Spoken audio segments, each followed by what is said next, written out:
Second year ఫిజిక్స్లో మనము విద్యుత్ పొటెన్షియల్ కెపాసిటెన్స్ పాఠ్యాంశంలో నిన్నటి క్లాసు వరకు కూడా మొత్తం పాఠాన్ని అందులో ఉండే ముఖ్యమైన ప్రాబ్లమ్స్ అన్నింటినీ పూర్తి చేయడం జరిగింది.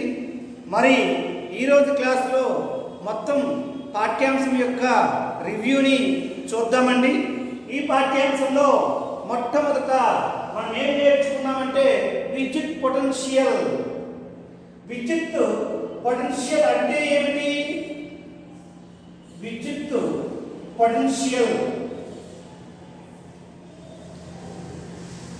విద్యుత్ క్షేత్రంలోకి ఎవరిని తీసుకొస్తున్నామండి? ఏకాంక శోధక ధనావేశాన్ని అనంత దూరం నుంచి తీసుకురావడంలో జరిగిన పనిని మనం ఏమంటామంటే విద్యుత్ పొటెన్షియల్ అంటామండి. ఇది ఆవేశము. ఈ ఆవేశం చుట్టూ విద్యుత్ క్షేత్రం అనేది ఏర్పడుతుంది. ఈ క్షేత్రంలోకి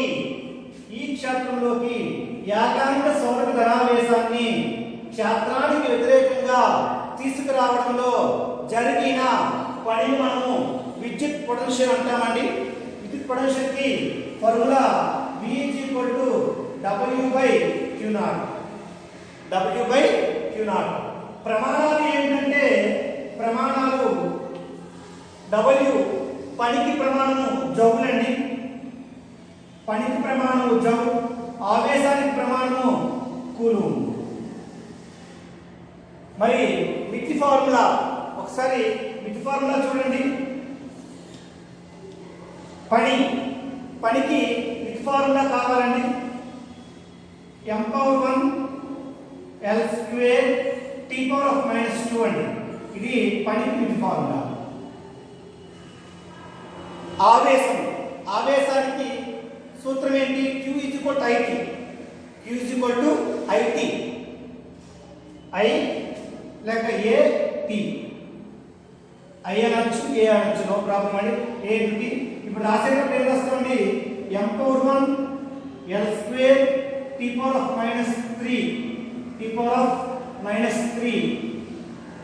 చూసుకోండి ఇంటూ A⁻⁻1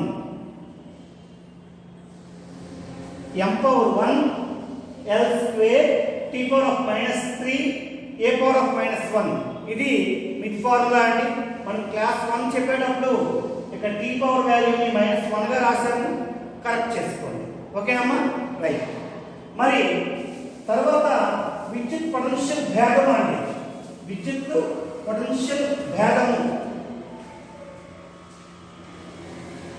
విద్యుత్ పొటెన్షియల్ భేదం అంటే ఏంటంటే ఇక్కడ కూడా ఒక ఆవేశం తీసుకుంటాము. ఈ ఆవేశం చుట్టూ క్షేత్రం అనేది ఏర్పడుతుంది. ఇది O అవుతుంది. ఇక్కడ నుంచి ఏ నుంచి మనకి O నుంచి R దూరంలో P అనే బిందువులో A అనే బిందువు ఉందనుకుందాము. A నుంచి B కి ఒక బిందువు తీసుకుందామండి. వీటి మధ్య దూరం dx. ఇక్కడ ఏం చేస్తామండి? Q0 ఆవేశాన్ని A అనే బిందువు వరకు తీసుకొస్తున్నాం. అలాగే A అనే బిందువు నుంచి B బిందువు వరకు తీసుకురావడానికి, A బిందువు నుంచి B బిందువు వరకు తీసుకురావడానికి జరిగిన పనినే పొటెన్షియల్ భేదం అంటామండి. అంటే అనంత దూరం నుంచి ప్రమాణ ధనావేశాన్ని క్షేత్రంలో ఒక బిందువు నుంచి మరొక బిందువుకు జరపడానికి లేదా మూవ్ చేయడానికి లేదా తీసుకువెళ్ళడానికి జరిగిన పనిని మనము పొటెన్షియల్ భేదం అంటామండి. మనకి పొటెన్షియల్కి ఏ ప్రమాణాలు ఉంటాయో పొటెన్షియల్ భేదానికి అవే ప్రమాణాలు. పొటెన్షియల్కి ఏ మితి ఫార్ములా ఉంటుందో పొటెన్షియల్ భేదానికి కూడా అదే మితి ఫార్ములా ఉంటుంది. అయితే అక్కడ చిన్న తేడా ఏంటంటే పొటెన్షియల్ రాసేటప్పుడు V = 1/4πε0 Q/R అని రాస్తాము. Q/R ని పొటెన్షియల్ యొక్క ఈక్వేషన్ మనం ఇక్కడ రాస్తాము. పొటెన్షియల్ వాల్యూ వచ్చినప్పటికి డివి అని రాస్తాం అన్నమాట. డివి ఈజ్ ఈక్వల్ టు ఈ ఇంటూ డిఆర్ అని రాస్తాం. ఈ ఇంటూ డిఆర్ అని రాస్తాం. ఇది పొటెన్షియల్ ఫార్ములా. పొటెన్షియల్కి ఫార్ములా ఇది. అదే పొటెన్షియల్ డిఫరెన్స్కి అయితే formula dV is equal to minus E into dr. ఇది పొటెన్షియల్ వేదానికి ఫార్ములా. అయితే మనకి ధనావేశానికి ధనావేశ పొటెన్షియల్ ఉంటుంది, రుణావేశానికి రుణావేశ పొటెన్షియల్ ఉంటుంది. ధనావేశానికి ధనావేశ పొటెన్షియల్ ఉంటుంది, రుణావేశానికి రుణావేశ పొటెన్షియల్ ఉంటుంది. ఎప్పుడైనా ధన పొటెన్షియల్ తీసుకునేటప్పటికి అంటే ధనావేశానికి ఏం తీసుకుంటుంటే మనకి ధనం నుంచి రుణం వైపు పొటెన్షియల్ అనేది ప్రయాణం చేస్తుంది అనమాట.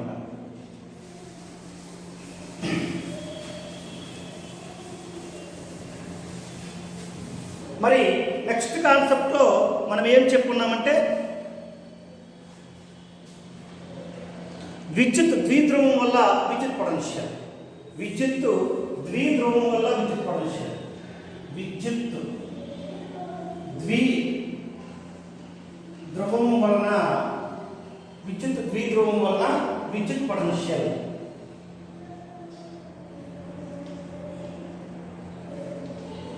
ఇక్కడికి వచ్చేటప్పటికి సాధారణంగా విద్యుత్ ద్విధ్రువం అంటే ఏమిటి? రెండు సమాన పరిమాణం కలిగి వ్యతిరేక ఆవేశాలనేవి కొంత దూరంలో వేరు చేయబడి ఉంచితే దానిని విద్యుత్ ద్విధ్రువం అంటారండి. ఇది minus Q charge plus Q ఛార్జ్ని కొంత దూరంలో వేరు చేయబడి ఉంచితే దానిని మనము విద్యుత్ ద్విధ్రువం అంటామండి. ఏమంటాం దాన్ని? విద్యుత్ ద్విధ్రువం అంటాం. దీనికి ద్విధ్రువ భ్రామకానికి ఫార్ములా ఏంటి? P = Q × 2A. విద్యుత్ ద్విధ్రువ భ్రామకానికి ఇది సూత్రం. అయితే విద్యుత్ ద్విధ్రువం వలన ఏర్పడే విద్యుత్ పొటెన్షియల్ ఫార్ములా ఏంటి? V = P cos θ / 4πε0r. V = P cos θ / 4πε0r. 4πε0r² అండి. ఫార్ములా మనకి అది రాసుకుంటామండి. V = P cos θ / 4πε0r². 4πε0r² అండి. క్లియర్? ఓకే. ఇక్కడ మనకి θ 0 అనుకోండి, అక్షీయ రేఖ. θ = 0 డిగ్రీ అయినప్పుడు అక్షీయ రేఖ అండి. అప్పుడు ఫార్ములా ఏంటి? V = P cos 0 అంటే 1 కండి 4πε0r² అవుతుంది. అలాగే అక్షీయ రేఖ θ 180 డిగ్రీ అయినా అక్షీయ రేఖ అవుతుందండి. అప్పుడేమవుతుంది? V = cos 180 అంటే -1 అమ్మ మైనస్ P / 4πε0r². అదే మధ్య నంబర్ ఏకైతే θ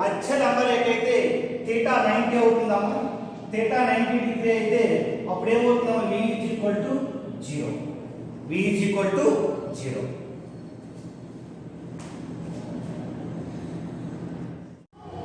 మరి ఈ పాఠ్యాంశంలో ఇంకా మనం ఏం చెప్పుకున్నామంటే విద్యుత్ క్షేత్ర తీవ్రతకి విద్యుత్ పొటెన్షియల్కి మధ్య రిలేషన్ చెప్పుకున్నామమ్మా.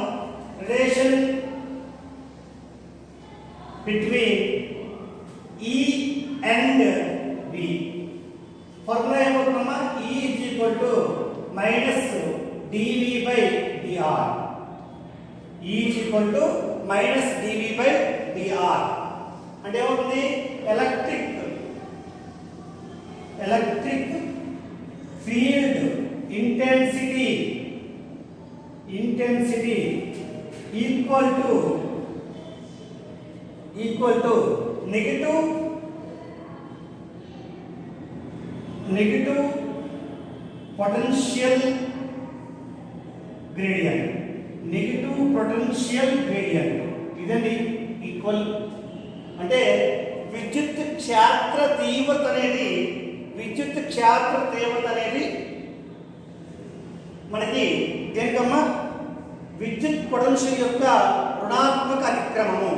విద్యుత్ పొటెన్షియల్ యొక్క రుణాత్మక అతిక్రమము ఈకి వీకి ఫార్ములా అండి.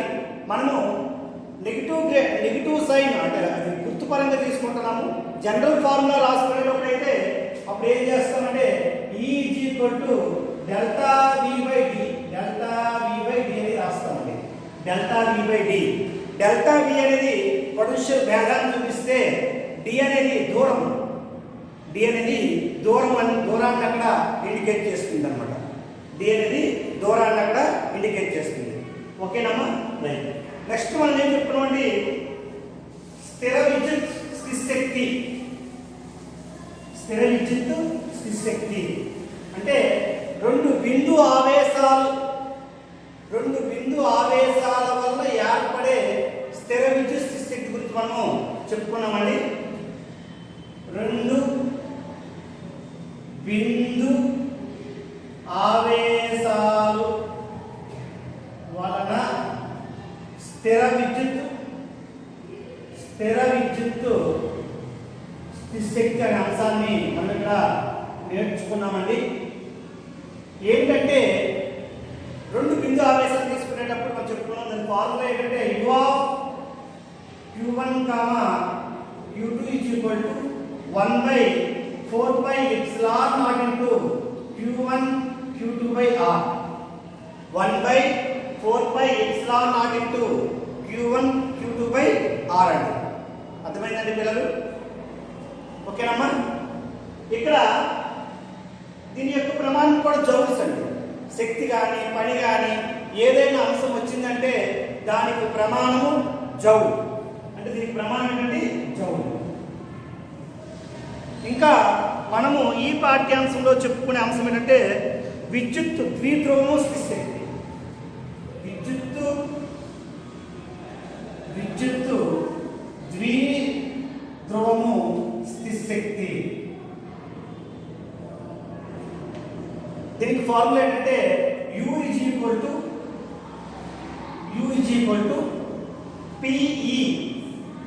PE into cos θ1 minus cos θ2. U PE into cos θ1 minus cos θ2. అంటే మనకి ఇక్కడ విద్యుత్ ద్విధ్రువం అంటే రెండు ఆవేశాలు ఉంటాయి, కొంత దూరంలో వేరు చేయబడి ఉంటాయి. రెండు ఆవేశాలు ఉంటాయి, కొంత దూరంలో వేరు చేయబడి ఉంటాయి. అది ఒక క్షేత్రంలో ఉంచితే క్షేత్రంతో పాటుగా రొటేట్ అవుతుంది, భ్రమణము జరుగుతుంది. భ్రమణము చెందింది అంటే దానికి లభించేది టార్క్. మనకి టార్క్ నుంచి ఆధారం చేసుకొని పరిభ్రమణం చెందే కోణం dθని మనము క్యాలిక్యులేట్ చేసుకొని ఈ రెండింటిని ఆధారంగా ఇక్కడ విద్యుత్ ద్విధ్రువం యొక్క స్థితిశక్తిని ఫార్ములా చెప్తామండి. θ1 విలువ 0 డిగ్రీ అయ్యింది, θ1 90 డిగ్రీ అయ్యింది. θ2 0 డిగ్రీ అయితే θ1 విలువ ఎంతమ్మా 90 డిగ్రీ. అంటే క్షేత్ర దిశ ఆధారంగా చెప్తామండి. θ1 90 డిగ్రీ, θ2 0 డిగ్రీ అయితే అప్పుడు ఫార్ములా ఏమవుతుందమ్మా U PE into cos 90 minus cos 0 degree. cos 90 minus cos 0 degree. అప్పుడు ఏం జరుగుతుందమ్మా మైనస్ PE. దీన్నే U minus P bar dot E bar అని రాసుకుంటామండి. మనం చెప్పే ఇంతకు ముందు క్లాస్లో మనం ఏం చేసామంటే ఇక్కడతో ఆపేసామండి. ఇక్కడతో ఆపేయడమే కాకుండా మనం ఏం ఉపయోగించాము θ1 0, θ2 90 ఉపయోగించామండి. అలా ఉపయోగించకూడదు. ఒకసారి అక్కడ రికాల్ చేసుకోండి. θ1 90, θ2 0 ఉపయోగించి మనం ఫార్ములా ఏంటంటే U minus P bar dot E bar రూపంలోకి మనము విద్యుత్ ద్విధ్రువం యొక్క స్థితిశక్తిని మనం రాసుకోవడం అనేది చేయాలి. ఓకేనమ్మా. ఇంకా ఈ పాఠంలో మనము మేజర్గా చెప్పుకున్న అంశం ఏంటంటే రోధకాలు అండి. ఏంటండి రోధకాలు అంటే ఏమమ్మా ఏ పదార్థం అయితే తన గుండా విద్యుత్తును ప్రవహింప చేయనివ్వదో దాన్ని మనము రోధకము అంటామండి. రోధకం అంటే ఏంటమ్మా ఏ పదార్థం అయితే తన గుండా విద్యుత్తుని ప్రవహింప చేయనివ్వదో దాన్ని మనము రోధకం అంటామండి. రోధకం అంటాము. అయితే ఆ రోధక పదార్థాన్ని మనకి ద్రోణము అద్భుతమైన 2 రకాలు ఉంటాయండి. రోధక పదార్థము ద్రోణము చెందదు, అంటే రోధక పదార్థము బాహ్య విద్యుత్ క్షేత్రం లేనప్పుడు ద్రవణము చెందదండి, ద్రవణము చెందదు. అప్పుడు దాని యొక్క ద్విధ్రువ భ్రామకం P = 0 అవుతుంది. బాహ్య విద్యుత్ క్షేత్రంలో అది ద్రవణము చెందుతుంది. బాహ్య విద్యుత్ క్షేత్రంలో ఏమవుతుందమ్మా? ద్రవణము చెందుతుంది. అయితే ఇక్కడ కాన్సెప్ట్లో మనం ఏం నేర్చుకున్నామంటే ఒక రోధక పదార్థాన్ని మనము కెపాసిటర్ పలకల మధ్యలో ఉంచితే దాని యొక్క కెపాసిటీ పెరుగుతుంది. రోధక పదార్థాన్ని కెపాసిటర్ పలకల మధ్యలో ఉంచితే కెపాసిటర్ యొక్క కెపాసిటీ పెరుగుతుంది. ఇక్కడ మరి రోధకం గురించి మనము రోధకం యొక్క పూర్తి అంశాన్ని మనం గత వీడియో మనం చూస్తే అర్థమవుతుందండి. మరి ఏమేమి చెప్పేమని ఒకసారి రివ్యూ చేస్తున్నాను ఇక్కడ. మరి కెపాసిటర్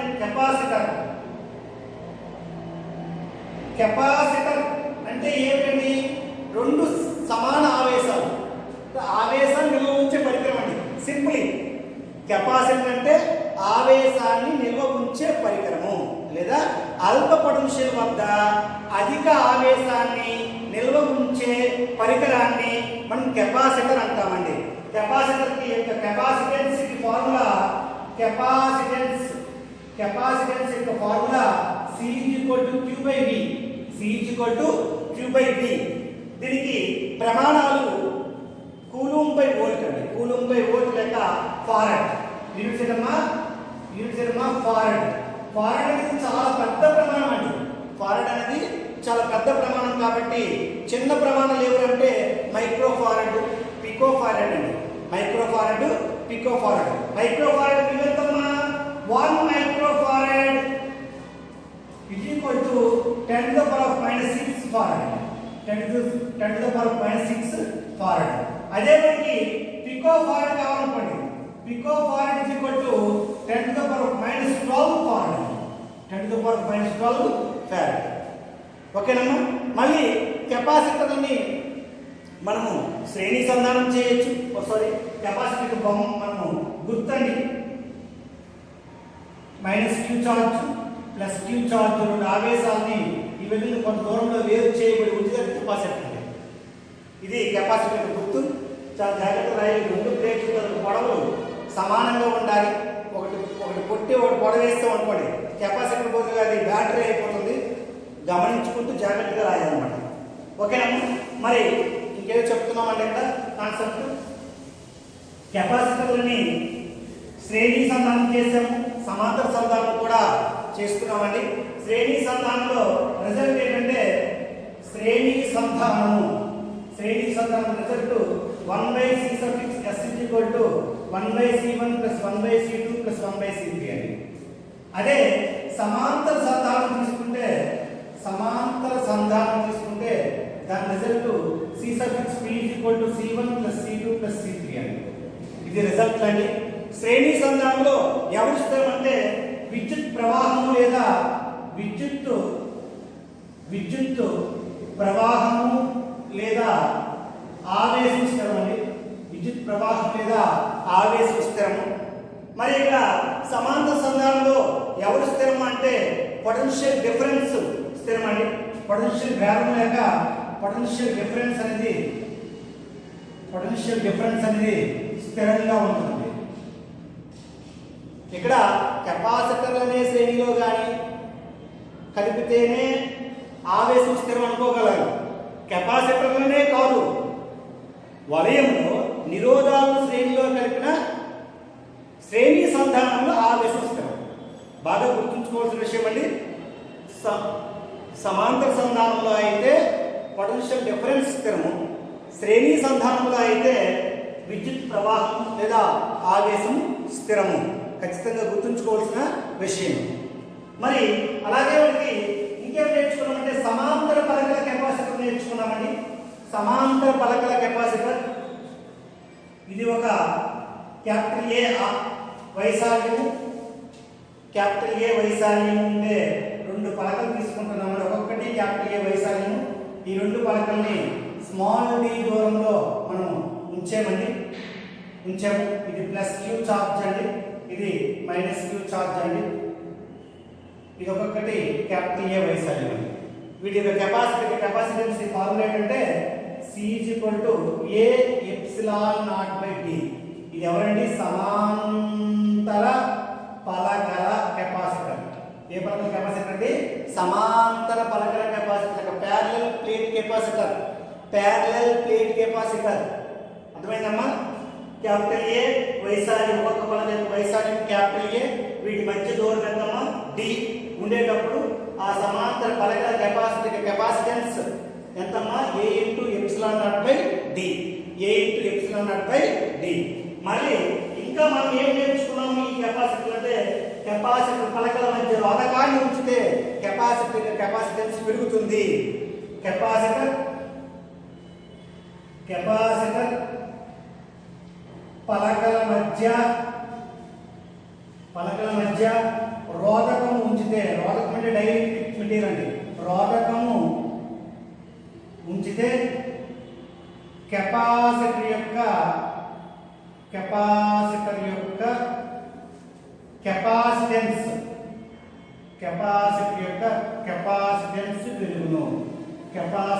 కెపాసిటెన్స్ పెరుగును. ఏమవుతుందమ్మా? కెపాసిటర్ యొక్క కెపాసిటెన్స్ పెరుగుతుంది.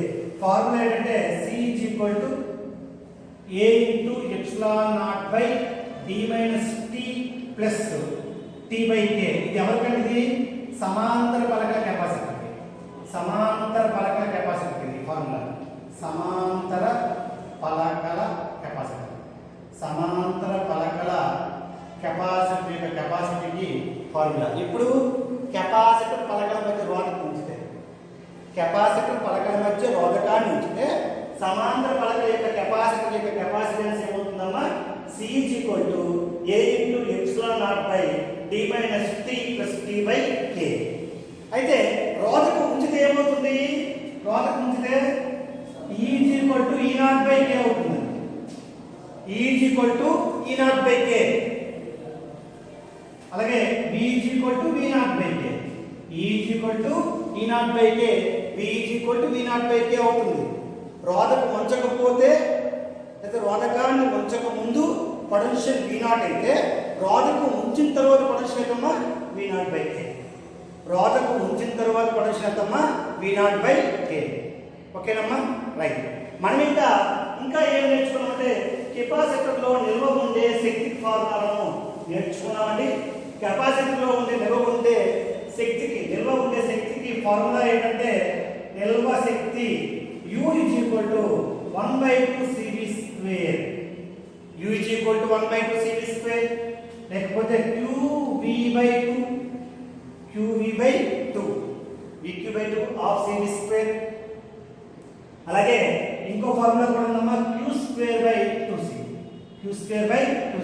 ఈ మూడు ఫార్ములా మనం ఏదైనా ఉపయోగించండి.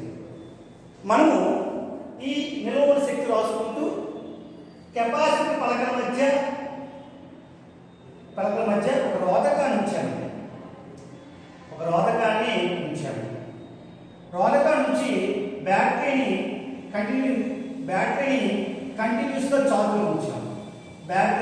కంటిన్యూస్గా ఛార్జ్లో ఉంచాము. అప్పుడేమవుతుందో చూద్దామండి. రోధకము వంచక ముందు కెపాసిటెన్స్ వాల్యూ C0 అండి. రోధకం ఉంచిన తర్వాత capacitance value C = K × C0 అండి. ఓకేనమ్మా? రోధకము వంచక ముందు కెపాసిటర్లో నిల్వ ఉండే శక్తి U0 అండి. రోధకం ఉంచి బ్యాటరీని కంటిన్యూ చేయడం వల్ల అప్పుడు శక్తి ఏమవుతుందంటే U = K × V0. రోధకం ఉంచి బ్యాటరీని కంటిన్యూ ఛార్జ్లో ఉంచడం వల్ల శక్తి ఎంతమ్మా? U = K × V0. ఇది రోధక నుంచి కంటిన్యూగా అంటే ఛార్జ్ని కంటిన్యూ చేస్తాము. Charge continuous, charge continue. అదే ఛార్జ్ డిస్కనెక్ట్ అనుకోండి, ఛార్జ్ డిస్కనెక్టెడ్. ఛార్జ్ డిస్కనెక్ట్ అయితే అప్పుడు ఏమవుతుందండి ఫార్ములా మనకి? అప్పుడు ఏమవుతుందంటే U is equal to U naught by K. U is equal to U naught by K. U is equal to U naught by K. అంటే ఏమవుతుంది ఇక్కడ? K అంటే ఎవరండి? రోధక స్థిరాంకం. రోధక స్థిరాంకం. నిల్వ ఉండే శక్తి ఇక్కడ K రెట్లు పెరిగితే ఇక్కడ K రెట్లు తగ్గుతుంది. K రెట్లు తగ్గుతుంది. ఓకేనమ్మా? పాఠ్యాంశంలోని ముఖ్యమైన అంశాలు, అతి ముఖ్యమైన అంశాలన్నింటినీ కూడా మనము రివ్యూ చేసుకున్నామండి.